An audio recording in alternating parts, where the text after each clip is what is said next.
We're going to introduce something that Norman Lear coined the phrase, the story arc.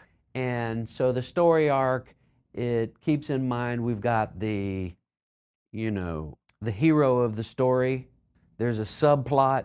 It's basic storytelling. Storytelling 101, where maybe you've got Goldilocks and the Three Bears. Goldilocks is the hero of the story, and it's not too hot, it's not too cold, it's just right. And then there's the subplot.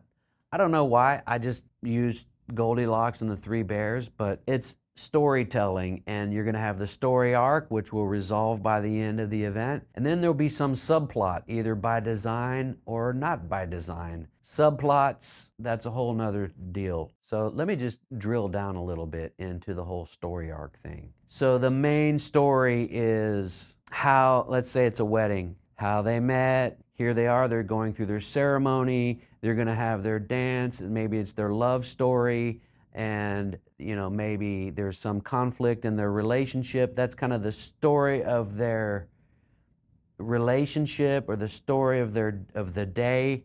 And then eventually there's some complication. Maybe they left the wedding and got in a horse-drawn carriage and got hit by a drunk driver. That would be kind of a some conflict that eventually gets resolved by the end of the story, and then they live happily ever after, and they throw confetti at the end, sparklers go off, and they live happily ever after. So that's the basic story arc. The subplot is, little did we know, there was some groomsmen that brought in alcohol, or were overdoing it, or disappeared and went to the convenience store and bought cigars, and they're off playing poker when they should be in the wedding.